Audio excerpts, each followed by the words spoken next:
सद्गुरू परिमहू माझं मान्यला प्रथम कृतज्ञपूर्वक मानणं आणि आपण सर्व फक्त सत्य आपणा सर्वांना आदरपूर्वक म्हणत आपला सगळा गुरुपौर्णिमेचा उत्साह पाहून मनाला खूप आनंद झाला आणि लहानपासून पोरापर्यंत सगळ्या उत्साहाने जो सहभाग घेतलेला आहे आणि सद्गुरूंनी ज्ञानाची जी कळत न कळत प्रत्येकाला जी ओढ आहे ती सद्गुरूचं स्वप्नच हे आहे की प्रत्येकाच्या अंतर्मनामध्ये हे ज्ञान मुल्लक आहे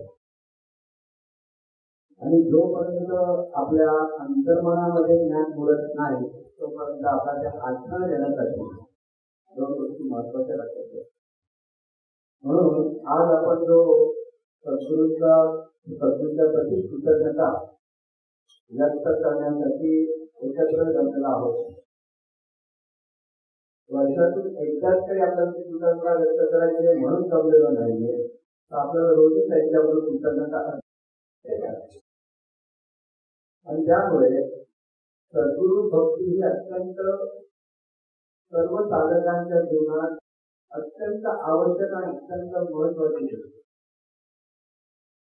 आणि ही सद्गुरू भक्ती महत्वाची म्हणजे नेमकं काय हे प्रत्येकाला कळतं की सद्गुरूच्या ज्ञानातून सद्गुरूची भक्ती झाली.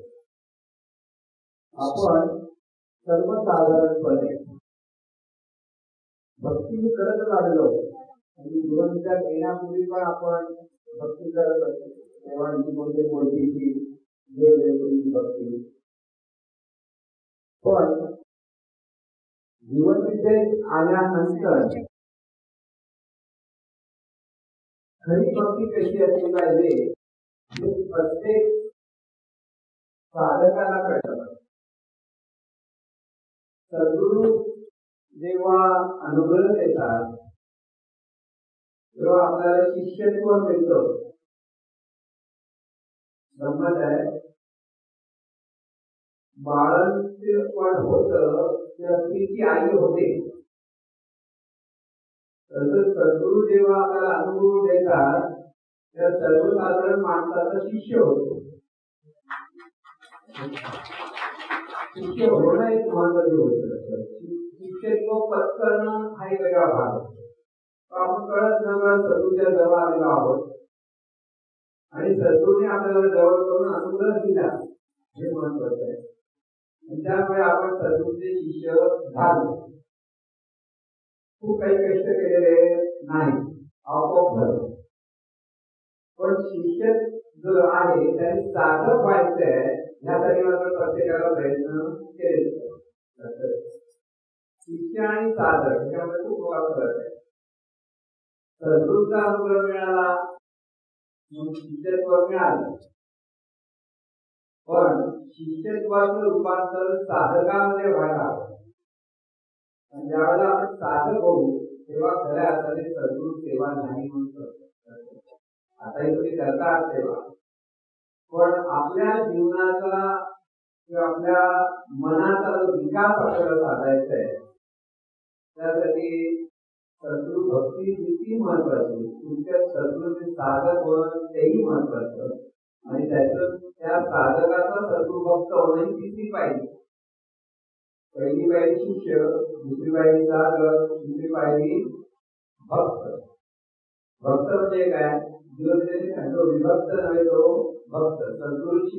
सद्गुरूच्या ज्ञानाची जो एकरूप होतो तो सद्गुरूचा भक्त. जोपर्यंत तो ज्ञानाची एकरूप नाही तोपर्यंत प्रयत्न करतोय तो साधक. आणि ज्याला नुकतीच ज्ञानाची ओळख झालेली आहे तो शिष्य. तुम्ही गोष्टी लक्षात घ्या की तीन स्टेप महत्वाचे आहे. शिष्य झाल्याशिवाय साधक होऊ शकत नाही आणि साधक म्हणून जे प्रयत्न केल्याशिवाय सद्गुरू भक्त होऊ शकत नाही. आता भक्त म्हटल्यानंतर ज्ञानेश्वर सुंदर पहिली आपुलेली भेदे म्हणजे स्वतःचा मी म्हणून जो भेद ज्ञान आपुलेली भेदे जाणीते ते माझे एक पड तयाचे नाम मज चरण मध्ये दुसरं ज्ञान म्हणाले पहिली भक्ती एक विजा त्याचं स्थान थोड न म्हणे आम्ही भावाचे पावणे भरते ना म्हणजे भक्तीमध्ये भक्ती भाव करायचा तुझंच वाहन किंवा पूजा अर्चा करणं यज्ञयाग करणं कृती आहे पण मनातून जो भाव असतो सत्कृती तो भाव फार महत्वाचा म्हणून ज्ञानेश्वरांनी ते सांगितलंय की भक्ती म्हणजे काय आपल्या मनामध्ये तो भक्ती भाव तयार करावा आणि भक्तिभाव कशात निर्माण होणार हा महत्वाचा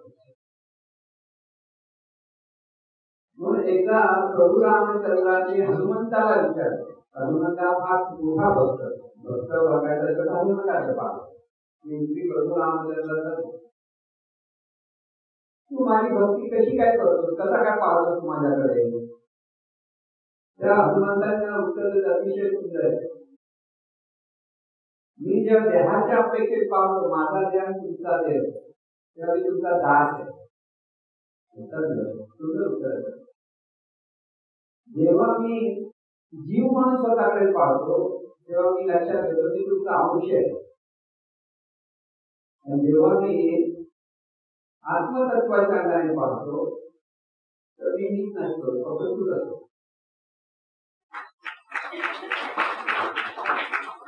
तरी भक्ती हे तिसरे असते हनुमंताचे तिन्ही भक्ती आपल्याला करता आली आपण सद्गुरूंचे दास आहोत हे सतत स्मरण आपल्याला असायला सद्गुरूंचे दास आता सद्गुरूंचे दास म्हणजे नेमकं काय तर सद्गुरूंच्या ज्ञानाचा ज्याला ध्यास आहे तो सद्गुरूंचा दास सद्गुरूंच्या ज्ञानाचा ध्यास आणि म्हणून सद्गुरूप्रती कृतज्ञता व्यक्त करण्यासाठी सद्गुरूंची भक्ती महत्वाची ती क्षणोक्षणी आपल्याला व्हायला मग वर्षभर आपण करतो ते कशासाठी वर्षभर आपली प्रगती किती झालेली आहे आपल्या मनाचा विकास किती झालेला आहे याचं सिंहावलोकन करण्यासाठी गुरुपौर्णिमेची कृतज्ञता गेल्या वर्षी झालेली आणि 18 वर्ष झाली 2 वर्ष मग आपल्याकडे ह्या ज्ञानातून जीवन जगणं किती जमते आपल्याला शेवटी ज्ञान प्राप्त करणं म्हणजे त्या ज्ञानातून आपल्याला जीवन जगायचं आचरण जीवन जगायचं म्हणजे आपले विचार आपलं बोलणं आपलं आचरण हे जीवनविद्येच्या ज्ञानाच्या अधिष्ठानावर असलं पाहिजे सद्गुरूंची भक्ती का सद्गुरूंच्या स्मरणातून सद्गुरू दिलेलं ज्ञान आपल्या आचरणात आणण्याचा जेव्हा आपण प्रयत्न करायला लागतो तेव्हा तो साधक असतो साधक म्हणजे ज्ञानाचा सतत चिंतन असतं की ज्ञान काय परत लक्षात ठेवा एक ते बाबा लक्षात द्यावं लागतो तर कृतज्ञता दिन साजरी करणं म्हणजे फक्त सद्गुरूंकडे कृतज्ञता व्यक्त करणं नव्हे तर सद्गुरूंचं ज्ञान आपण क्षणोक्षणी आपल्या स्मरणात ठेवून जीवन जगणं प्रत्येक क्षण प्रत्येक तुमच्या मनामध्ये येणारा जो विचार आहे तो ज्ञानाच्या अधिष्ठान नसेल तर पटकन आपल्याला टाकला पाहिजे बाबा काय पण ज्ञानातून आपण जर चालत जीवन जगत असू तर आपल्याला एक समाधान प्राप्त होतं की ज्ञानाच्या विरोधात जेव्हा आपण जीवन जगतो आहोत तर कुठेतरी आपल्या मनामध्ये कोणामध्ये राग येतोय चीड येते कोणाला द्वेष मंत्र येतोय असं जर होत असेल तर सद्गुरूंचं ज्ञान आपल्याला आत्मसात खूप करायचंय हा महत्त्वाचा आहे म्हणून इथे सद्गुरू म्हणजे नेमकं काय हे कळावं लागतं जे हनुमंताने जे उत्तर दिलं त्याच्या अंदाजाने सद्गुरू म्हणजे कोण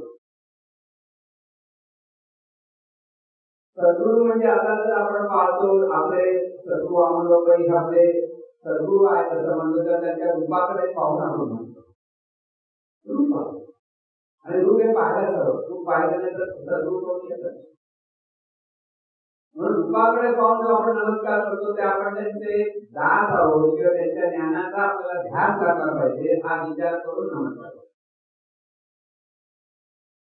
जेव्हा सद्गुरू आपल्याला परमेश्वर विषयी समजावून सांगतात तेव्हा परमेश्वर आणि सद्गुरू आणि आपण याचा संबंध आपल्याला कळला हनुमंताने काय उत्तर दिलं मी जेव्हा जीव म्हणून स्वतःला पाहतो, तर तुझा अंश म्हणून पाहतो. आपण हा जीव म्हणजे काय आहे हे आपल्या लक्षात आलं पाहिजे. आपल्या ठिकाणी जी जाणीव आहे, जी मन आहे, त्याला जीव म्हणतो. जाणीव म्हणजे आपण बोलतो, ऐकतो, तसं जे जे आपल्या मनातून जे जाणीवपूर्वक आपण करत असतो ती करणारी जाणीव म्हणजे आपण. शरीराच्या अपेक्षेत आपण आहोत, जसं सद्गुरूंना शरीराच्या अपेक्षेत पाहिलं तर आपण त्याचे दास असतो. जेव्हा सद्गुरूंना ती दिव्य जाणीव पाहायला लागतो तेव्हा आपणही जाणीव असतो, म्हणून आपण त्याचा अंश होतो. आपला संबंध किती जवळचा आहे सद्गुरूंकडे, सद्गुरूकडे कसं पाहायचं ते म्हणून. आणि ज्यावेळेस सद्गुरू म्हणजे अनंत स्वरूपाचं मुख म्हणून जर पाहतो तेव्हा तेच आपल्या जीवनाचं सगळं सार्थक आहे हे लक्षात. तिथे सद्गुरू म्हणजे व्यक्तिगत नाही, सद्गुरू म्हणजे ज्याला सद्गुरू म्हणतात परमेश्वरी शक्ती, चैतन्य स्वरूप जे डोळ्याला दिसत नाही, अदृश्य आहे, अव्यक्त आहे, निराकार आहे, अनंत आहे, सगळं सांगितलं तरी कळत नाही. मग कुठे कळायला पाहिजे? सद्गुरूंकडे पाहून ते लक्षात जे अनंत स्वरूप आहे ते दिसत. सद्गुरूची भक्ती जेव्हा आपण म्हणतो की सद्गुरू म्हणजे अनंत स्वरूपाचा मुख, अनंत स्वरूपाला मुख पाहायचं असेल तर सद्गुरू हे त्याचं मुख असतं, दुसरं कुठेच मुख नाही. कारण अनंत स्वरूपाला ते अरूप आहे, त्याला कसलंच मुख नाही. आपणही अरूप आहोत, आपल्याला कळत नाही आपण अरूप म्हणजे आपण आपलं जे शरीर आहे हे आपलं रूप समजतो, पण किती दिवस राहणार आहे? दिवसाचे बदलत आहे की नाही? तुमच्यापैकी जे आता 50-50 60 असेल त्यांनी 16 वर्षे आपलं चित्र पहा, किती छान होतं ना. पण ते रूप बदललं, पण ते रूप बदललं म्हणजे शरीर रूप बदललं, पण मी म्हणणारा तसा जो आहे ते आपण आहोत.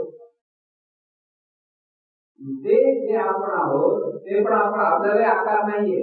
म्हणजे जाणीव ज्याला आपण मन म्हणतो ते आपण निराकार आहोत. सद्गुरूचं रूप पाहताना सद्गुरू सुद्धा ते निराकार तत्वचे प्रगट झालाय हे पाहायचं. तर तेव्हा आपण आणि सद्गुरू, आपण सद्गुरूचं अंग आहोत, सद्गुरूचा अंश आहोत. की सद्गुरूपेक्षा आपण वेगळे नाही, शिकलेले आहोत. ह्या भावाच्या ते सद्गुरूकडे पाहायला लागतात तर सद्गुरूचं आणखी जवळ होतात. आणि ज्यावेळेला सद्गुरू म्हणजे अनंत स्वरूप असतं जेव्हा पाहायला लागतात तेव्हा आपलं अस्तित्व आपण तेच आपलं अस्तित्व आहे ह्या भावात जीवन करत आहे. म्हणजे ती स्टेप मध्ये भक्ती आहे. आता एका तिसऱ्या स्टेप मध्ये जाण्यापेक्षा दुसरी स्टेप आपल्याला सोपी आहे. आपण सद्गुरूचे आहोत हे सतत स्मरण आपल्याला असतं. आपण आपल्या बरोबर सद्गुरू आहेत आणि ही भावना आपल्याकडे सतत असायला की राहील.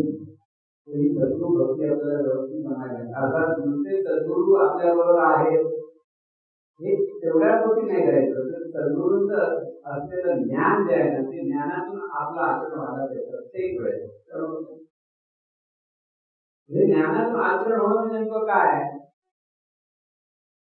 तर आपल्याला सर्वांबद्दल आपलेपणा वाटला पाहिजे.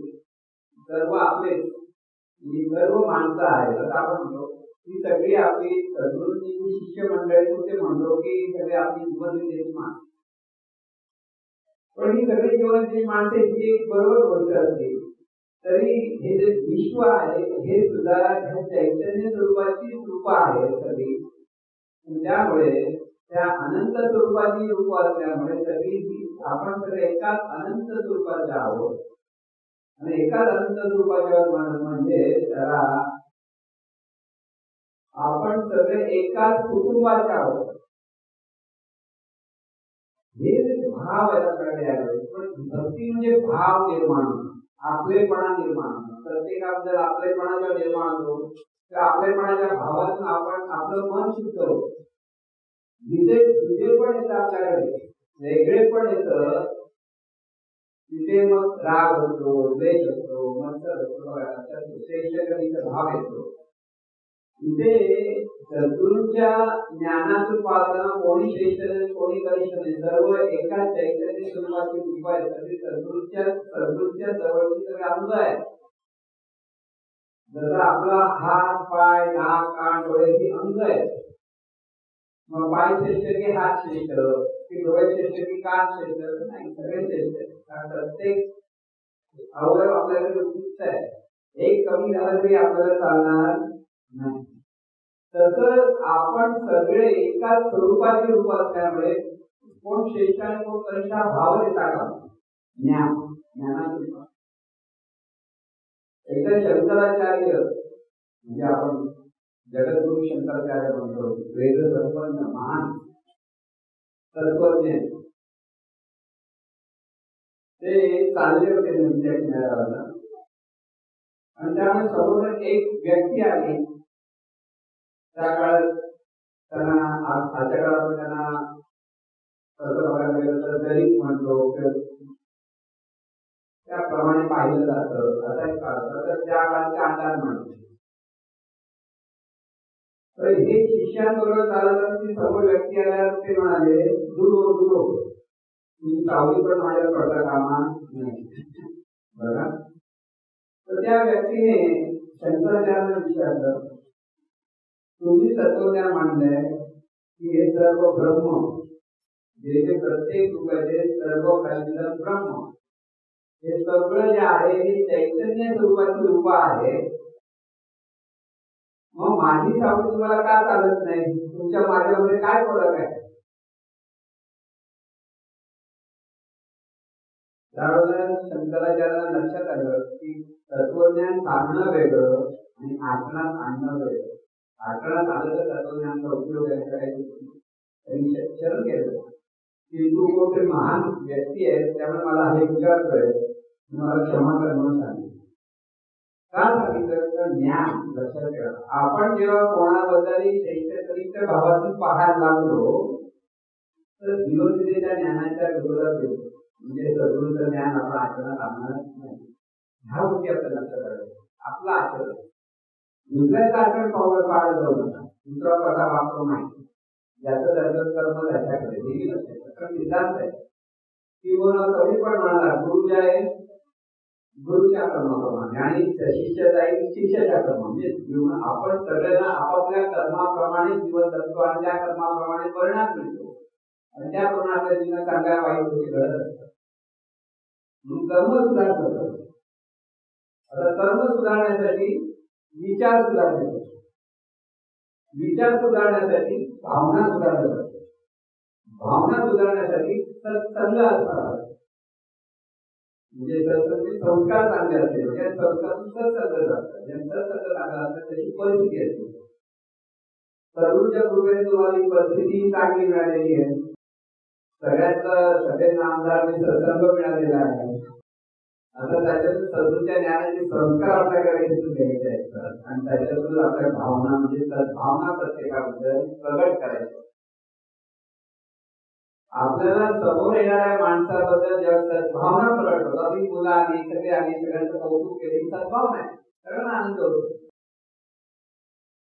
आणि ती सद्भावना असल्यामुळे सगळा आनंद आहे, सगळ्यांचा सत्कार झाला असा त्यांनी म्हणलं. बरोबर आहे, कारण प्रत्येकाबद्दल प्रत्येकाचं काही ना काही कुठेतरी कार्य असतं, लहान असेल मोठं असेल. म्हणून प्रत्येकाचा सत्कार होणं ही सद्भावना. फक्त माझा सत्कार झाला पाहिजे असं म्हणलं तर ती दुर्भावना. म्हणून ज्ञान महत्वाचं आहे. म्हणजे श्रेष्ठ कमीचा भाव येता कामा नये, कोणाही बद्दल श्रेष्ठ करता कामा नये. की बोल तुकाराम म्हणतात ते नेहमी लक्षात, कुणाही जीवाचा न घडो मत्सर, वर्त सर्वेश्वर पूजन. तुकामुळे एका देहाचे अवयव सुख दुःख जीव भोगतात. म्हणजे एका देहातले वेगळे वेगळे अवयव, म्हणजे कोणत्याही अवयव दुःख झालं कोणाला दुःख होतं, जीवाला दुःख होतं. तसं आपण जर एकमेकाला दुःख दिलं कोणाला दुःख होणार? सद्गुरूला वाईट होणार. एवढे जवळ त्यांना कळत नाही. ज्ञान ज्ञान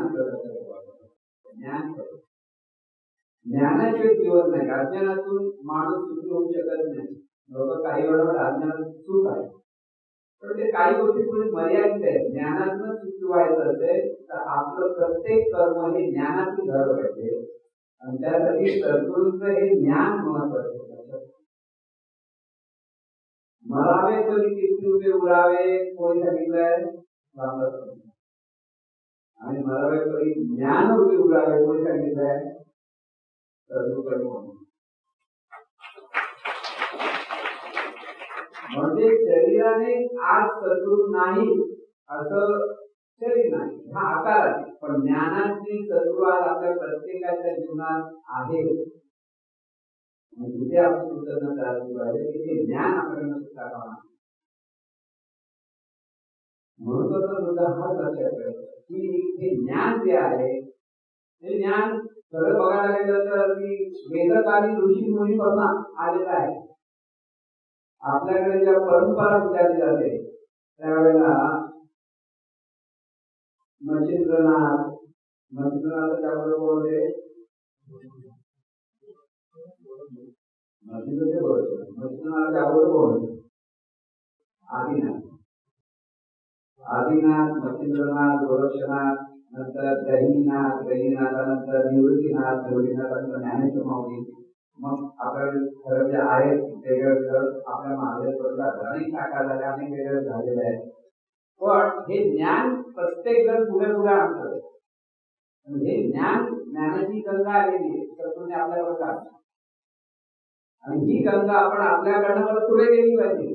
जिथे आपण थांबलो तर आपल्यासारखे आपण काय म्हणतो, पण ते ज्ञान जर लोकांपर्यंत पोहोचवायचा प्रयत्न केला आणि ते पोहोचवायचं करतो कृतीतून. शब्दज्ञान चांगलंच आहे, पण जर ते कृतीमध्ये नसेल, आचरणामध्ये नसेल तर त्या शब्दज्ञानाला काही अर्थ नाही. पुस्तकात पण खूप ज्ञान असतं, पण माणसाच्या मनामध्ये जर ज्ञान कळतं त्याच्यातून जे आचरण सुरू होतं तेव्हा त्या ज्ञानाला अर्थ प्राप्त होतो. म्हणून आपल्या जीवनामध्ये हे ज्ञान प्रगट होतं. सद्गुरूंवरती कृतज्ञता म्हणताना सद्गुरू हे महानच, त्याच्याबद्दल काय म्हणावं. तिथं म्हणजे सद्गुरू जे अनंत चैतन्य स्वरूप आहे, हे अनंत चैतन्य स्वरूप आहे. सतत म्हणणार की व्यक्ती नाही, ती अनंत स्वरूप शक्ती आहे. मग आजही आपण भक्तिभावाने जे सद्गुरूंवरती कृतज्ञता व्यक्त करतोय, त्यांना आम्ही हार फुलं अर्पण करतो आहोत, ही जी आपली सद्भावना आहे ती त्यांच्यापर्यंत पोहोचते. सद्भावना बोलतो तुला विचार सगळे तर सद्भावना ती त्यांच्यापर्यंत पोहोचायची आहे. पण त्याचबरोबर त्यांनी दिलेलं ज्ञान आपल्या आचरणात आलं त्या सद्भावनेला खरा रंग मिळेल. म्हणून आपण जे सगळे एकत्र आहोत आणि इथे मी काही वर्षापूर्वी आलेलो आहे, त्याच्यात अनेक वर्षांपूर्वी आलेलो आहे आणि ही तुम्ही मंडळी जी आनंदाने आता ही वास्तविक सुंदर होती गेलेली आहे, त्याच्यात तुम्ही सगळं नेहमी येऊन जमा होतात आणि अभ्यास करतात. तर तो ज्ञानाचा अभ्यास आपल्याकडे झाला पाहिजे, कार्यही झालं पाहिजे, पण त्याही अगोदर आपल्याकडे ते ज्ञान आत्मसात झालं म्हणजे आपल्या आचरणात आलं पाहिजे. आणि आचरण देण्यासाठी आपलंच आपण निरीक्षण परीक्षण केलं पाहिजे. आपणच आपल्याकडे पाहायचं दिवसभर संध्याकाळ दिवसभर आपण काय काय केलं ह्याचा विचार करा. आणि ज्यावेळेला आपल्याला वाटतं की अमुक एखादी गोष्ट आपण रागावलाय बोललोय स्वतःला क्षमा मागा असं परत होतात. आणि हे आचरणात बदल झाला पाहिजे. आचरणात जो बदल होत नाही तोपर्यंत ज्ञान आपल्याकडे आत्मसात झालं नाही. हा कोणी सांगतायत पण त्याचं आचरण नसेल तर आपण हा काय सांगतो बोले त्याचा चाले त्याची मंदावी पाहून चालेल ते चालणार नाही, आचरणाने चालणार. तर बोलतोय तसं त्याचं आचरण असेल तर त्याचं वंदनीय आहे, नाहीतर त्या वंदनीय नाही. आणि म्हणून पहिली गोष्ट हे झाली की कोणी श्रेष्ठ आणि कोणी कनिष्ठ हा भागच नाही. सगळे एकाच चैतन्य स्वरूपाची रूप आहेत. त्यामुळे सर्व आपल्याला आपल्यासाठी आदर व्यक्त करण्यासाठी आहे हा भाव प्रगट करतात. समोरचा माणूस म्हणून जर तुम्ही पाहायला लागला त्याचे अवगुण दिसतात, असं वागतो तसं दिसतात. पण ही समोरचा माणूस म्हणजे ते चैतन्य स्वरूप आहे हे जर आपल्या लक्षात घेतलं आपण. अरे हे कशावर चैतन्य स्वरूप हा प्रश्न मला पडतो. मग परमेश्वराची व्याख्या काय सांगितली महाराजांनी? चैतन्य शक्तीचा विराट सागर म्हणजे परमेश्वर. परमेश्वर म्हणजे मूर्ती नव्हे, व्यक्ती नव्हे, वृत्ती शक्ती नव्हे, तर आनंद हे त्याचे स्वरूप आहे आणि जाणीव हे त्याचे रूप आहे. म्हणजे जाणीव म्हणून आपल्या प्रत्येकाकडे आपण जे आहोत ते त्या परमेश्वराचं रूप आहे. जाणीव म्हणजे आपल्या ठिकाणी आपण जे विचार करतो आचरण करतो ही जी जाणीव आहे ती ह्या शरीरातून प्रकट होते, प्रत्येकाच्या शरीरातून प्रकट होते. ही जाणीव हा अनंत चैतन्य स्वरूपाचं रूप आहे. जाणीव रूप आहे. त्यामुळे प्रत्येक ठिकाणी पाहताना ही चैतन्य स्वरूपाचं रूप आहे. ह्याच पद्धतीने आपण पाहायला लागलं तर काय होईल? कोणाबद्दल राग, लोभ, क्रोध आणि इत्यादी होईल का आपल्याला?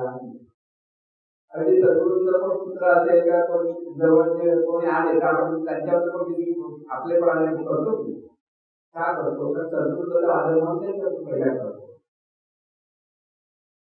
तसं आपण सगळे एका चैतन्य स्वरूपाचे रूप आहोत. म्हणजे आपण चैतन्य स्वरूप आहोत हे महत्त्वाचं. एक ते लक्षात काय म्हणतो म्हणून सर्वांप्रती आपलेपणा,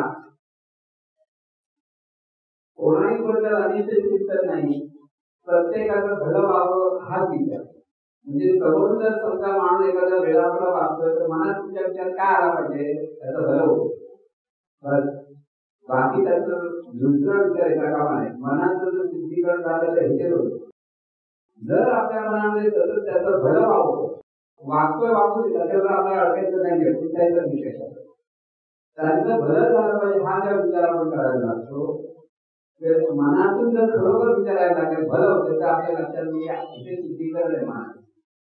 जर समोरच्या माणसाबद्दल आपल्या मनामध्ये जर कुठेतरी अडकल्यासारखं असेल, काहीतरी वाटतं ना, काही बोलत नाही आपण, बरोबर मनात असतो, तिथेही आपलं चुकतं हे असेल तर मग त्याचं भलं झालं पाहिजे. बाकी ज्याचं त्याचं कर्म हे परत लक्षात. प्रत्येकाला परमेश्वराने कर्म स्वातंत्र्य दिलेलं आहे. त्यामुळे कर्म कसं करायचं हे ज्याचा त्याचा आहे प्रश्न. पण आपण सद्गुरूकडे आल्यामुळे आपल्याला आपल्याकडनं सतत सत्कर्म झालं पाहिजे. आणि सत्कर्म म्हणजे काय? कोणालाही दुखवायचं नाही हे सत्कर्म. बाकी हे करा ते करा म्हणत नाही. कोणालाही तुमच्याजवळ आलेला माणूस आनंदाने त्याला आनंद झाला पाहिजे आणि परत त्याला आनंद तुमच्याकडे यावंच वाटलं पाहिजे. असं जर आपलं वागणं झालं तर ते सत्कर्म आहे. लक्षात ठेवा. जर आपल्याकडे येऊन त्या माणसाला भर बाबा हे जायला नको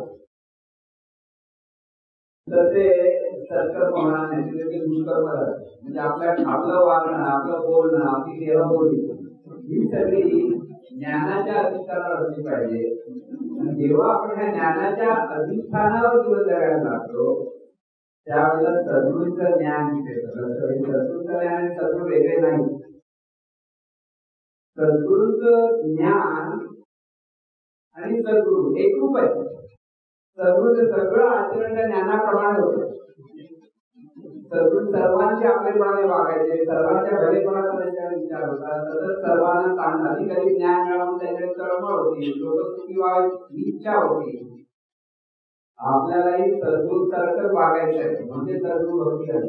सद्गुरू सारखं की बाबा समाजाचं भलं झालं पाहिजे, समाजाचं कल्याण झालं पाहिजे, समाज सुखी झाला पाहिजे. म्हणून सतत विश्व प्रार्थना सांगितली सद्गुरू की आपल्या अंतर्मनात जर विश्व प्रार्थना घात गेली तर आपल्या मनातून प्रत्येकाला भलवते हा विचार केला. म्हणून अंतःकरणपूर्वक पुन्हा पुन्हा पुन्हा पुन्हा जेव्हा आपण एखादी गोष्ट करतो ती गोष्ट अंतर्मनात पोहोचते आणि अंतर्मनातून आपल्याला परत सर्वांसाठी भलं व्हावं, कल्याण व्हावं ही इच्छा निर्माण होते. ही इच्छा निर्माण होणं म्हणजे आपली सुधारणा आहे. जर इच्छा निर्माण होत नसेल तर ती सुधारणा नाही. आपण निश्चित परीक्षण करायचं, याची आपण जमत नाही. सद्गुरूंनी हे ज्ञान दिले, मग आपल्याला समोरच्या बद्दल आपलेपणा, आदर, प्रेम, कृतज्ञता, चांगलं कार्य केलं कौतुक करणं. आपण कौतुक करायला कधीच असतो ना. बरोबर नवऱ्याने चुकून एखाद्या चहा केलं तरी प्रभू 6,000 काय बरं वाटायला. तर एक गंमत सांगतो तुम्हाला, विनोदाचा भाग आहे. रमेश देवने सांगितलं, रमेश देवने ऍक्टर माहिती आहे मराठी ऍक्टर. आणि सीमा ह्या दोघांचं लग्न झालं. त्या काळात जे जुनी मंडळी होती त्यावेळेस त्यांना माहिती फेमस स्टोरी होती मराठी पिक्चरमध्ये. एकदा त्या शूटिंगला नवीन लग्नात पडायचं दोघं एकत्र येत होते. तर सीमा आणि सीमा त्याच्या माझ्या माझं डोकं चहा कशी रमेश तुम्हाला म्हणजे डोक्यात लहानपण बघायचं मी जर आज चांगली चहा करून दिली तुम्हाला रोज टाकायला त्याने जाणीवपूर्वक कडू चहा करून दिली आहे नको रे बाबा तुम्ही चहा पास प्यायला नको मला तर शाळण्या वेळा मला माहिती नाही. पण ज्यावेळेला जर सीमाने चहा चांगली केली तर भरपूर तरी कौतुक किती केलं तर केलं माहिती. पण आपल्या घरात आपण सीमाने रमेश पत्नीने जर एखादी चहा केला पदार्थ बनवला तर जरा भरभरून कौतुक करायला कशाला कधीच व्हायला पाहिजे तिला बरं वाटलं पाहिजे. पण बऱ्याच लोकांना ते बोलता येत नाही. त्याच्या रोजची आहे घरगी रोजी दाल बनवायचं ब्लँकेट दाल काय लागेल. म्हणून जेवणामध्ये एखादा चांगला पदार्थ झाला तर कौतुक करायला काय ते पैसे खर्च होत आहे तिचा आनंद निर्माण होतो. म्हणजे कौतुक करायला एखाद्या बाहेरच्या माणसाने तुम्ही कौतुक केले त्या लोकांचं कौतुक केलं त्या कौतुकातून आपलं मन अधिक कधी व्यापक होतं. म्हणजे कौतुक करण्याचं आपण थांबवतो त्याने संतुलित होतो. आपलं मन जितकं निर्मळ होईल तितकं आपण सर्वांचं कौतुक सहज करतो. चांगली गोष्ट झाली तितकी आपण घडे खूप छान आणि त्याच्यातून आपल्या मनाला शुद्धी करतो. ह्या सगळ्या गोष्टी आपल्याला प्रत्येकाला म्हणजे तुमची बाजू ह्यांची बाजू घ्यायची नाही. प्रत्येकाला आणि पण काही चांगलं केलं तर घरात मार्केटमध्ये जाऊन चांगली भाजी आणली तर कौतुक व्हावं का भाजी आणली नाही काय भाजी आणतात तुम्ही त्याच्यावर म्हणतात नको.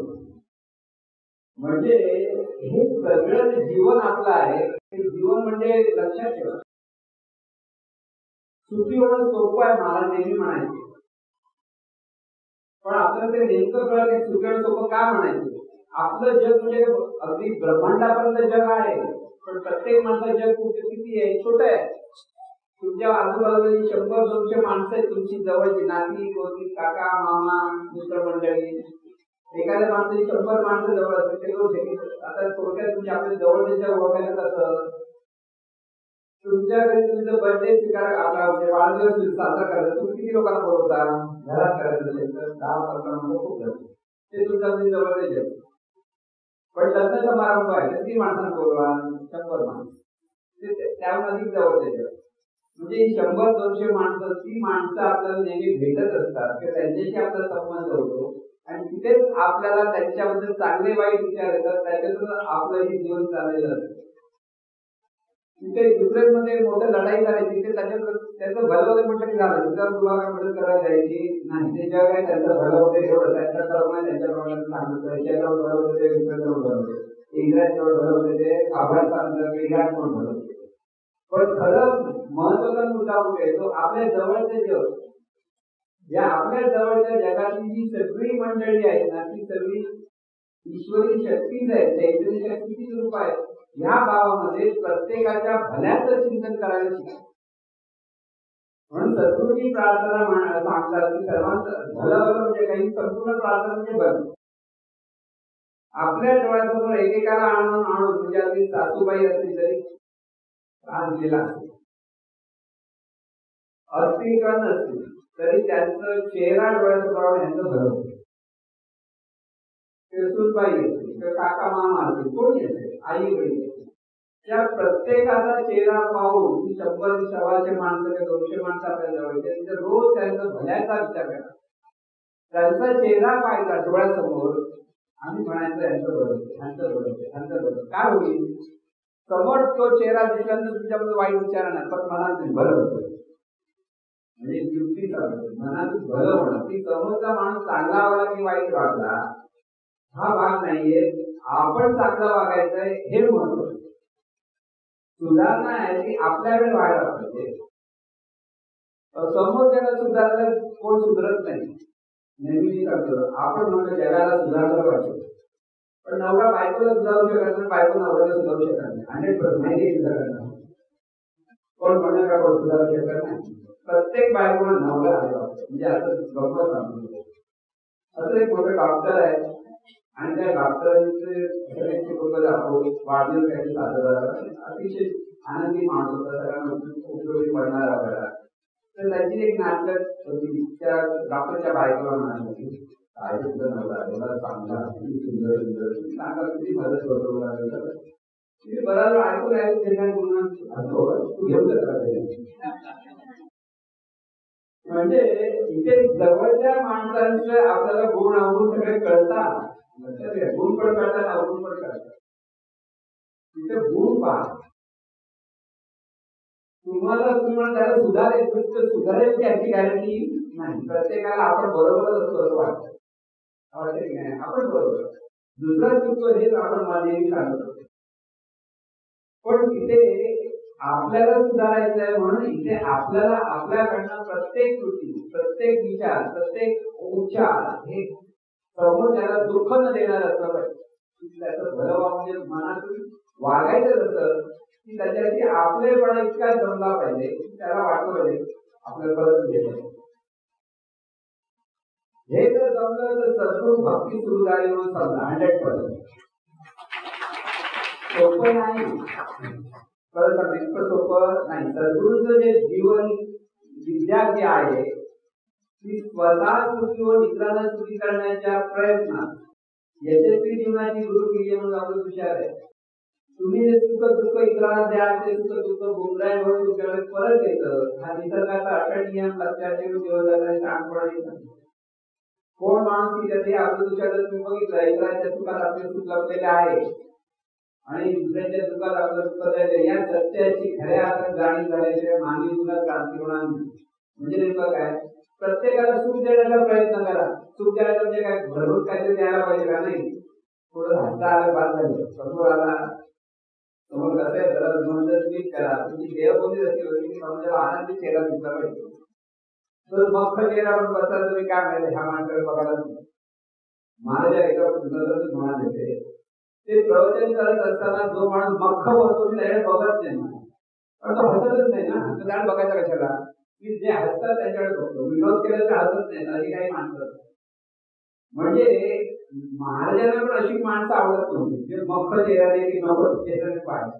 आनंदी चेहरा ज्याचा आहे तो सगळ्यांना आवडतो, त्याच्याबद्दल आपलेपणा निर्माण होतो. म्हणजे आपला चेहरा आनंदी असला पाहिजे आणि त्यासाठी आपण सर्वांशी कसं आपलेपणाने वागलं पाहिजे, निरपेक्ष. हे परत दोन गोष्टी आहेत. प्रपंच म्हणलं की अपेक्षा आहे आपल्याला, प्रत्येकाबद्दल जे आपण करतो ते अपेक्षा आहे. प्रापंचिक प्रेम ज्याला आपण म्हणतो, म्हणजे पती पत्नी भाऊ बहीण काका मामा, ही प्रापंचिक प्रेम. ह्या प्रापंचिक प्रेमामध्ये आपण आपली सत्ता समोरच्यावर गाजवतो, हे प्रापंचिक. निरपेक्ष म्हणून तसं वाद, त्याच्यातून वाद असतो, भांडण कुठे असतं, मी सांगतो वाद कोण, तू मी सांगतो वाद असतो. पण पारमार्थिक प्रेम ज्याला म्हणतो ते कोणाही पद्धती निरपेक्ष असतं, त्याचाच आग्रह नसतो. भलं झालं पाहिजे हे प्रेम. समजले बरं, त्याने मला दिलं म्हणजे मला बरं वाटतं नाही, त्याने द्यावं न द्यावं त्याच्याकडे, पण मला म्हणतो त्याच्याबद्दल आपलेपणा आहे, त्याचं भलं झालं पाहिजे, त्याचं कल्याण झालं पाहिजे, हीच आपल्या मनातून ज्यावेळेला अंतःकरणपूर्वक होते तेव्हा हे जीवनयुक्तीचं ज्ञान आपल्याकडे हळूहळू पाझरते, हळूहळू पाझरते.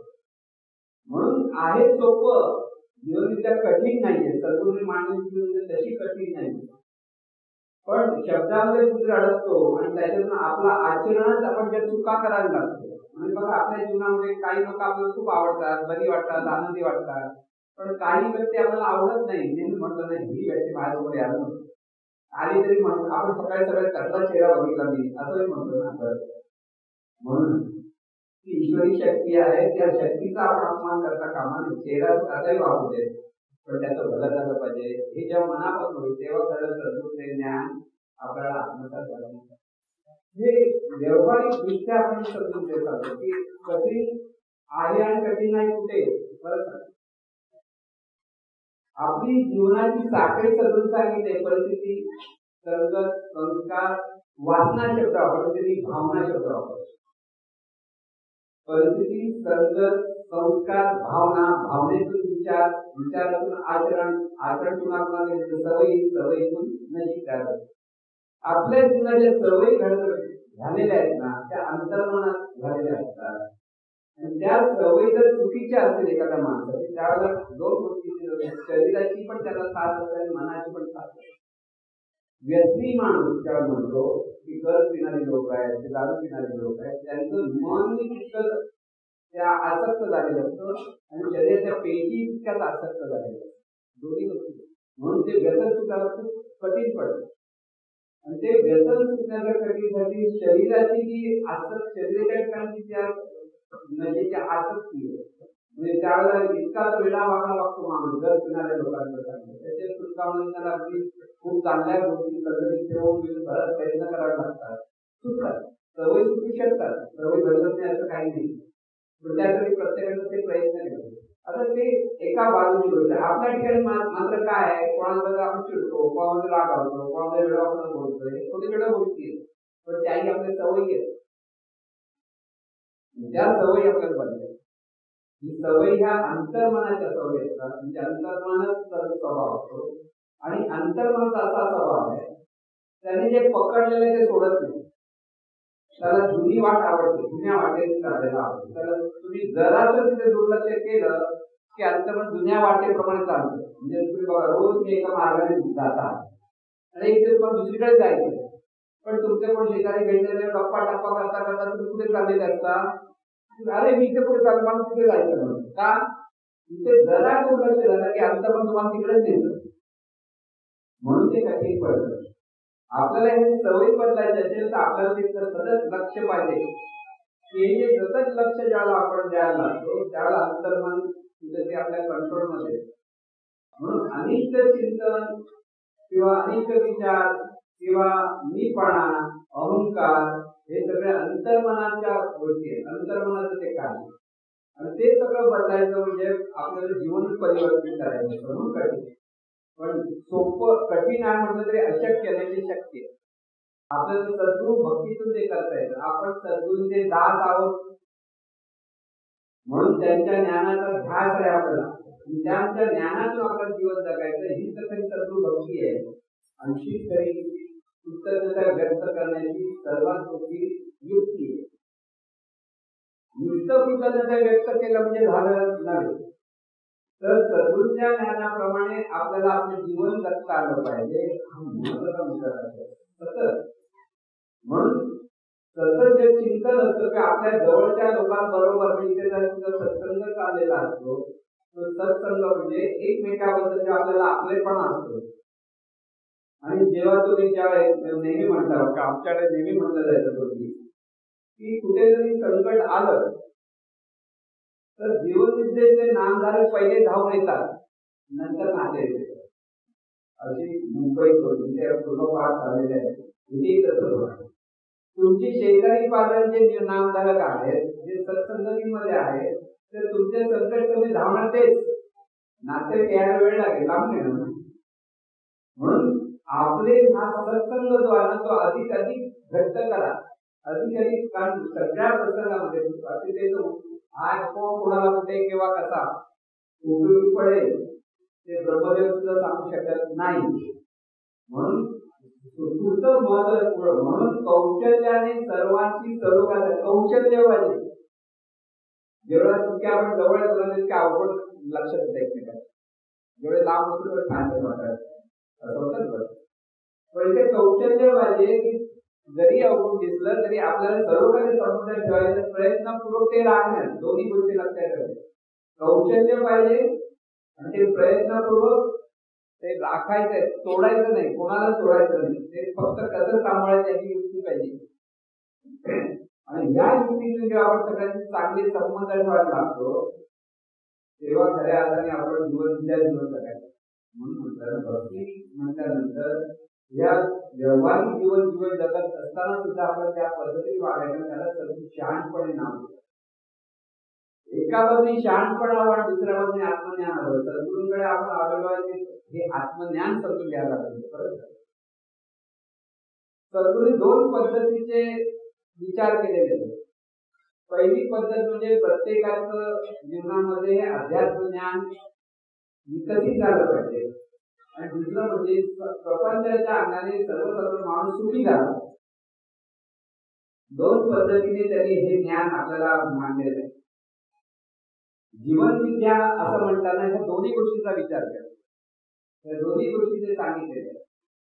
म्हणून सर्वसाधारणपणे आपल्याला कसं वागायचं ते जरी सांगितलं तरी आपल्या मनामध्ये जोपर्यंत मीपणा आहे, देहभाव आहे, तोपर्यंत द्वेष वगैरे विचार आपल्याकडे येतात. कारण देहभाव म्हणजे तो वेगळा मी वेगळा हा भाव. म्हणजे आपण सद्गुरूंचे शिष्य म्हणून एक आहोत, म्हणजे सगळे सगळे सगळे एकाच चैतन्य रूपात म्हणून एक आहोत. जर भाव दूर झाला तर ते शक्य होतं. पण मीपणा म्हणून देहभाव प्रत्येकाकडे आहे, जो त्याला आपण अहंकार म्हणतो, सूक्ष्म अहंकार प्रत्येकाला. आणि त्या सूक्ष्म अहंकारातून तो प्रत्येकाला वेगळेपणाने पाहतो. आणि ते ज्ञान आपल्याला कळलं पाहिजे की आपण चैतन्य स्वरूपाच्या रूपात नेमकं काय सोपं सांगतो. म्हणजे खूप साधनेवर सगून एक सिद्धांत म्हणताय, शरीर साक्षात परमेश्वर. कोणतं शरीर? जिवंत शरीर साक्षात परमेश्वर. जिवंत शरीर साक्षात परमेश्वर म्हणजे डोळ्याला दिसणारा परमेश्वर. जिवंत शरीर म्हणजे आपण जिवंत शरीर आहे, आपलं शरीर जिवंत आहे. जिवंत काळ आपण त्यात जाणीवपूर्वक जाणतो म्हणून ते जिवंत. जाण्याचं बदल झालं तर ते जिवंत नाही. तर जाणीवपूर्वक जाणतं ते जिवंत शरीर हे साक्षात परमेश्वर. म्हणजे शरीर हे चैतन्य स्वरूप आहे. हे शरीराचं आपण इतके जवळ आहोत, शरीराच्या इतके सतत स्मरणात ठेवा. शरीराकडे पाहिलं नेमकं काय आहे? ते परमेश्वर म्हणजे चैतन्य स्वरूप आहे. हा अभ्यास आपल्याला करायचा आहे. परमेश्वर अनंत स्वरूप आहे 100%. पण त्या अनंत स्वरूपाचं स्मरण करायला एका सद्गुरूचं स्मरण आणि दुसऱ्या बाजूने आपलं जे शरीर आहे आणि शरीरातून जी जाणणारी शक्ती आहे, हे दोन्ही त्या चैतन्य स्वरूपच आहे, त्याचे दुसरं काहीच नाही. आणि त्या भावात ज्या स्वतःकडे पाहायला लागला, म्हणजे त्या भावात स्वतःला स्मरण द्यायला लागला, तर तुमचं मन स्थिर राहायला. मन स्थिर झाल्याशिवाय या सगळ्या गोष्टी होत नाही. अस्थिर मन कधी चांगल्या बद्दल भागत नाही, बरकत. म्हणून स्थिर मन होण्यासाठी आपण आपल्याला स्मरण देत राहायचं. आणि स्मरण कसं द्यायचं म्हणजे भक्तीमध्ये ज्याला सांगतो आपण, एक भक्ती म्हणजे सद्गुरूंच्या शरीराला पाहून सद्गुरूंसाठी आपण त्यांना पावलं दुधाने पाणी धुतो म्हणतो, आपण हार घालतो, अत्तर लावतो, असे एक माणूस आपल्याला शिकवले. दुसरी जी भक्ती करायची असेल तर तिथे आपल्याला स्वतःला समर्पित करावं. समर्पणाचा भाव असतो. म्हणजे समर्पणाचा भाव कसा असला पाहिजे? आपलं हे जीवन आहे हे सर्व चैतन्य स्वरूपाचं आहे. हे शरीरी चैतन्य स्वरूपाचं आहे आणि जाणणार करतो म्हणून जाणीव म्हणून आपण आहोत. ते दोन्ही चैतन्य स्वरूपाचं म्हणजे परमेश्वराचं एक सद्गुरूच आहे, हा भाव आपण सतत असला पाहिजे. समर्पण वृत्ती आपल्याला असली पाहिजे. आणि त्यासाठी मी थोडंसं सजेशन करेन, डोळे बंद करा सगळ्यांनी. मी काय म्हणतो ऐका, प्रॅक्टिकल केल्याशिवाय कळणार नाही तुम्हाला.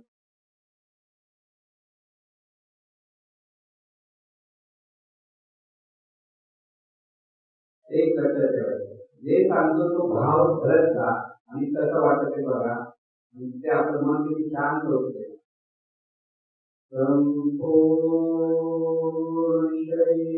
संपूर्ण शरीरात अनुभव जाणं.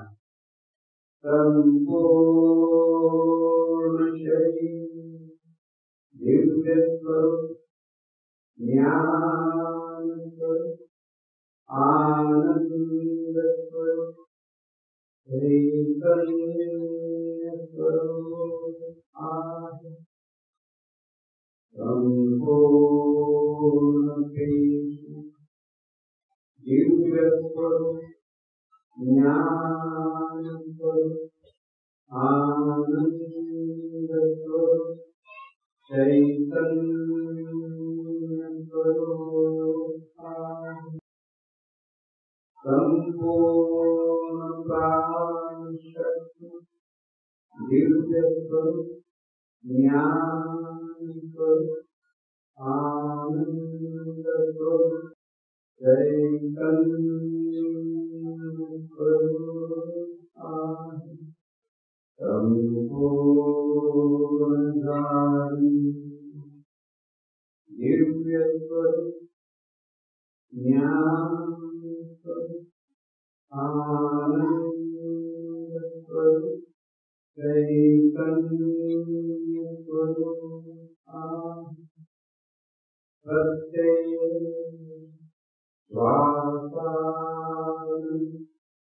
मरणात् संपूर्ण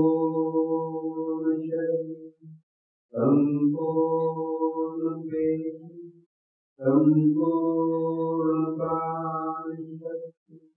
संपूर्ण अधिकाधिक अधिकाधिक सशक्त अधिकाधिक आरोग्य अधिकाधिक कार्यक्षम अधिकाधिक तरुण अधिकाधिक उत्साही अधिकाधिक सुंदर अधिकाधिक दिव्य अधिकाधिक ऐश्वर्यवंत अधिकाधिक समृद्धिवंत अधिकाधिक सौभाग्यवंत अधिकाधिक सुयशवंत अधिकाधिक स्वरूप ज्ञान अधिकाधिक आनंद अधिकाधिक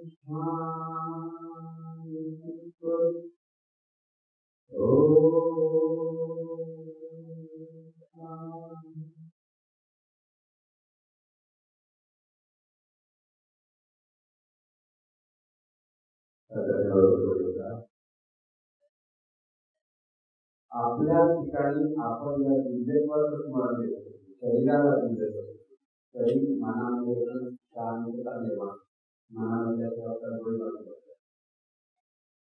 किती त्रासलेले असतात काही त्यावेळेला मन अधिकाधिक अस्थिर होत जातं. अस्थिर मन असल्याच्या आपण अनेक धडकत करू शकतो. म्हणून सगळ्या विचारावर जर आपल्याला अनिष्ट विचाराकडे न येता आपण चांगले विचार धारण केले तर हे जर पुन्हा पुन्हा पुन्हा पुन्हा जर तुम्ही मनात करायला लागला हे शरीर म्हणजे चैतन्य स्वरूप आहे. शरीर हे देवाच आहे, परमेश्वराचं आणि वस्तुस्थिती आहे. तरी निर्माण कोण केलं? निर्माण झालंय. आई म्हणजे माझं मुलं आणि मी काय केलं? आई फक्त मीच आहे पण तरी पण कृतज्ञता असते. हे सगळं शरीर प्रत्येकाचं शरीर कुठून निर्माण झालं? हे चैतन्य स्वरूपातून निर्माण झालं. कारण ते चैतन्य स्वरूपात म्हणजे दिव्य स्वरूप आहे, ज्ञान स्वरूप आहे म्हणून साक्षात आनंद हा जो भाव आहे ह्या भावातून आपलं मन स्थिर होतं, शांत होतं. दुसरा एक विचार असा असतो की आपलं हे जीवन सद्गुरूच आहे म्हणून सद्गुरूंप्रती समर्पण भाव वाटतो की देवानंद सद्गुरू आहे. संपूर्ण शरीर संपूर्ण पेशी संपूर्ण प्राणशक्ती संपूर्ण ग्रामी सर्व तुझं मनापासून सर्व तुझं. माझं नको, माझं म्हटलं की मन असते होतं, माझं म्हटलं की अनिष्ट विचार येतात. म्हणून जे आहे ते सद्गुरूच आहे. की संपूर्ण तुझ्या अगदी संपूर्ण शरीर म्हटल्यानंतर आपले हात पाय नाक कान डोळे हे सगळं सगळं जे आहे ते सद्गुरूचं म्हणजे चैतन्य स्वरूपाचं हा भाव आहे. आणि हे चैतन्य स्वरूपाचं ह्या भावामध्ये तुम्ही सतत विचार करायला म्हणजे सगळं जे जीवन आहे ते कोणामुळे चाललंय? चैतन्य शक्तीमुळे चाललेलं आहे. तिथे मी पण आपण तिथे मी पण केलं परमार्थाचे सर्वात उच्च अशी अवस्था आहे. मी पण छोट्या छोट्या गोष्टी आपल्याला करावा लागतो. स्वतःला स्मरण देत राखते सर्व देवा तुझं आहे, माझं म्हणून काहीच नाही. प्रत्येक गोष्टी देवाची आहे, प्रत्येक जे आहे त्या परमेश्वराचं आहे. या भावामध्ये ज्या होतं परमात्मिक म्हणजे अध्यात्म ज्ञान बरोबर आपल्याला दोन्ही पाहिजे. प्रापंचिक ज्ञान तर पाहिजे. म्हणून जसं सद्गुरूंचं कार्य लोकांपर्यंत पोहोचवणं हा एक मार्ग होतो. दुसरा मार्ग ते ज्ञान आपण आत्मसात करून जीवन जगणं. जेव्हा आपण आत्मसात करून जीवन जगतो त्यावेळेला समोरच्या लोकांना फरक पडतो आणि लोक त्याचे वागतात. पण जर आपण जसं ज्ञान सांगतो आहोत आणि आपण स्वतः वागत नसू तर लोक काय म्हणणार तू सुद्धा आम्हाला सांग असं होतं ना. तर तसं होतं का म्हणजे सद्गुरूंचं ज्ञान हे अलौकिक ज्ञान आहे. सर्वसाधारण माणूस कसा सुटतो हा त्यांचा एवढा तळमळीचा विषय होता की त्यांना असं नाही म्हणत होते की बाबा अभ्यासू माणसाने मारले यावं. सर्वसाधारण माणसाने जवळ घेतलं, गरीबाच्या गरीब माणसाला घेतलं.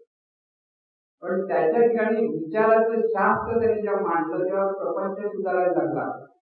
आपण लोकांची चांगले संबंध ठेवायचे, वैभवते चांगले ठेवतो असे वाढलं. पण जेव्हा सद्गुरूचे ज्ञान, ज्याचं ते अध्यात्म ज्ञान म्हणतं, सूक्ष्म ज्ञान आहे, हे जर कळायला लागलं आणि त्याच्यातून आपण जर अभ्यास करायला लागलो तर आपल्या अंतर्मन शुद्ध करतो. दोन्ही गोष्टी आपल्याला आवडतात. म्हणून दोन्ही हे पक्षाचे दोन पंख असतात, एक पंखाने पक्षी उडत नाही ना, तसं जीवनाचं ज्ञान एका पंखाने चालत, दोन्ही पंख चालत. पारमार्थिक ज्ञान हवं आणि प्रापंचिक ज्ञान, दोन्ही गोष्टी. प्रपंचाच्या ज्ञानाने ज्ञान पण हवं आणि परमार्थाच्या ज्ञानाने हे आत्मज्ञान जेव्हा आपण म्हणतो ते हवं. ते दोन्ही ज्ञानाचे आपल्याला काय करायचं, म्हणून हा आपल्याला पुन्हा पुन्हा पुन्हा करायचा. मग अध्यात्म ज्ञान हे फार महत्वाचं. पण त्यासाठी व्यवहारिक ज्ञान कमी महत्वाचं असं नाही. व्यवहारिक ज्ञानाने जे जे काय आपल्याला शिकायचं, जे आत्मसात करायचं ते केलं पाहिजे. आजचं जे कॉम्प्युटरचं झालंय, तर कॉम्प्युटरचं ज्ञान मुलांना जर झालं तर त्यांची प्रगती होणार. कॉम्प्युटर वापरलं नाही म्हटलं तर ते प्रगती होऊ शकत नाही. ते घ्यावं. म्हणून ज्ञान हे सतत घेत राहणं ही एक बाजू. म्हणजे ती शहाणपण पडावं, तर कोणतं ज्ञान घ्यायचं कोणतं ज्ञान घ्यायचं नाही शहाणपण हवं आणि त्याच्यामध्ये जीवन जगता आलं पाहिजे. तर दुसऱ्या बाजूला आपल्याला तेवढंच लक्षात ठेवायचंय की मी कोण आहे याचा विचार आपल्याला सतत करतो. मी अमुक तमुक असं जेव्हा आपण म्हणतो तेव्हा तो मी पण असतो. आणि कोणी आपण कोणी विचार कोण आहे तर आपण आपलं नाव सांगतो आणि ते नाव सांगायला काही हरकत नाही. पण मनात मात्र विचार करायचा हे सगळं देवाचं माझं. हा जेव्हा बोध जेव्हा आपल्याकडे असेल त्यावेळेला आपल्या अंगाने सगळ्या गोष्टी ह्या आपल्याला आत्मसात करता येतात. म्हणून सद्गुरूंप्रती कृतज्ञता व्यक्त करण्यासाठी आपल्याला हे ज्ञान आत्मसात करायचं आहे. आणि हे जेव्हा ज्ञान आपण आत्मसात करायला लागतो त्यावेळेला खऱ्या अर्थाने जीवनाचं ज्ञान आपल्याला प्राप्त होतं. आहे सांगायला भरपूर आहे, पण थोडं समजून घ्या. कोणाही जीवाचा न हा जो बोध आहे ना, हा बोध अगदी आत्मसात करतात. नंतर म्हणलं की अतिया पण येते, द्वेष पण येतो, राग पण येतो, सगळ्या गोष्टी. मध असतो, आपण मनामध्ये वेगळा मध करतो. या सगळ्यापासून आपल्याला अलिप्त राहायचंय आणि सद्गुरूच्या ज्ञानाचं सगळाच परिणाम हाच असला पाहिजे. आपल्याला सर्वांची सरोग्याचे संबंध जोडता आले पाहिजे. आपल्या बाजूला समोरचा होत नसेल त्याचं भलं होते म्हणा, आपल्या बाजूला त्याचं भलं होते हाच विचार आलेला पाहिजे. आणि म्हणून तुम्ही कधी नामदार म्हणलं की ग्रंथ आहे तुम्हाला माहिती आहे, त्या ग्रंथाबरोबर वेळ आता कमी आहे, पण सद्गुरूंचं जे ज्ञान आहे ते आत्मसात करा एवढंच ती कळकळीच आहे, दुसरं काही म्हणून. ज्याला कसं शक्य आहे ते बघा. ग्रंथ आहे, ग्रंथाचं वाचन आहे, सद्गुरूंची प्रबोधन आहे, सद्गुरूंच्या शिष्यांची प्रबोधन आहे, पण त्या सगळ्यातून आपल्या स्वतःकडे पाहायला शिका. ते आपल्याला हे गरज नाही करत. आपण लोकांशी कसे वागतो ह्याचं निरीक्षण करून आपल्याला समजलं. आपल्याला सर्वच आपले वाटायला लागले तर त्यावेळेला जे ज्ञानेश म्हणून ज्ञानेश्वर लिहितात, हे जर ज्ञान आत्मसात करायचं असेल तर काय केलं पाहिजे हे ज्ञानेश्वर म्हणतात. ते ज्ञान पै बरोबर बरोबर ज्ञान आहे, बरोबर ते अतिशय शुद्ध असतं. ते ज्ञान पै बरोबर आहे. जरी म्हणे आती जाणारे तरी संता या भजावे सर्वश्रेष्ठी. संतांची सद्गुरूंना भजावं, सद्गुरूची भक्ती. जे ज्ञानाचा पुरवठा त्याचं सेवा हा दार होता. जे कोठार आहे ज्ञानाचं तिथे आपल्याकडे त्यांच्या प्रति सेवाभाव असतात. सेवाभाव म्हणजे त्यांचं ज्ञान सेवन करण्याची वृत्ती करतो. सेवा म्हणजे तुझे पाय दाबले, हात दाबले, हा सेवा. त्यांचं ज्ञान सेवन करायचं. जे ज्ञानाचा पुरवठा त्याचं सेवा हा दार म्हणतात. स्वाधीन तरी सुभटा ओळखली. सुभटा म्हणजे कृष्ण अर्जुनाला सांगताय, सुभटा हे अर्जुनाचं नाव. तर स्वाधीन तरी सुभटा ओळखली तरी तरुण जीव चरणाची लागा अखंडित करावे दास्य सकळ. हे दास्य भाव आपण दास्य भाव असला सद्गुरू जे जे सांगितलं ते माझ्याकडे आत्मसात झालं पाहिजे. हा दास म्हणजे गुलामी नाही. सद्गुरूंचं ज्ञान आत्मसात करण्याची जी ध्यास लागतो त्याला दास्य म्हणतात. म्हणून जे अपेक्षित आपुले तेही सांगतील तुझे जेणे अंतःकरण बोधले संकल्पान ज्यावेळेला सतत जो ध्यान लागतो त्यावेळेला सद्गुरू स्वतःहून हे ज्ञान देत असत आपल्या सर्वांना अवलंबून दिलेलं पण आपल्याला घेता येतो समजत आणि जर ते ज्ञान घेतलं तर काय होईल तुमचं ओम मध्ये ज्ञान म्हणते वेळी म्हणजे जे आत्मसात करता काय होईल त्यावेळी आपला पया सहित यशेशी भूते माझ्या स्वरूपी अखंडिते देत असते म्हणजे त्यावेळी आपल्या स्वतः सर्व जे जे काही बघतो आहे भूत म्हणजे प्रकट झाले त्यावेळी आपण प्या सहित यशेशी भूते माझ्या स्वरूपी अखंडित म्हणजे ह्या स्वरूपाची कृपा आहे स्वरूपच आहे देखती तू ऐसा ज्ञान प्रकाश पाहेल तै मोहान नकार जाईल जय गुरु पाहुल पाहता म्हणजे हा जो मोहाचा अंधकार आहे आता आपल्याकडे मी आणि माझं तो बाजूला झाला पाहिजे आणि सगळी मंडळी जे जे तुम्हाला दिसत आहे ती सगळी चैतन्य स्वरूपाची रूप आहे त्याचं बदल झाला पाहिजे तळमळ आपल्याला आली पाहिजे त्यामुळे निरपेक्ष भावने प्रत्येकाचे आपला ज्या संबंध जोडायला लागतो त्यावेळेला ज्ञानेश्वर तेच सांगतात की ह्या ज्ञानातून काय होतं त्यावेळी आपण व्यासायचे यशेशी भूते माझ्या स्वरूपी अखंडित आणि ऐसा ज्ञान प्रकाश पाहिलं पहाट होईल अशा ज्ञान प्रकाशाची जेव्हा पहाट होईल ऐसा ज्ञान प्रकाश पाहिलं तरी मोहांधकार त्यावेळेस मोहाचा अंधकार काम लोभाचा अंधकार दूर होईल मोहांधकार जय गुरुकृपा होईल त्याला गुरुकृपा म्हणतात गुरुकृपा आणि गुरुकृपा आपल्या सर्वांच्या जीवनात प्रगट व्हावं या अंतःकरण पूर्वक सद्गुरूंना मागणं आहे सद्गुरू ह्यासाठी त्यांचं जीवन अगदी पाहून दिलेलं होतं आपल्यासाठी सद्गुरूने खूप खूप केलेलं आहे पण आपल्याला सद्गुरूचं ज्ञान आत्मसात केलं पाहिजे ही तळमळ आपल्याला आली पाहिजे आणि ह्या तळमळीतून आपल्या जीवनाचं पोट कल्याण आपण सर्वांनी करून घ्यावं ही सद्गुरूंची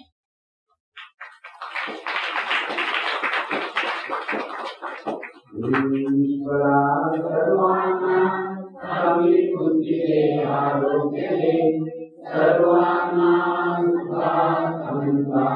ऐश्वर्या दे सर्वांचं भलं कर कल्याण कर रक्षण कर आणि तुझे बोलना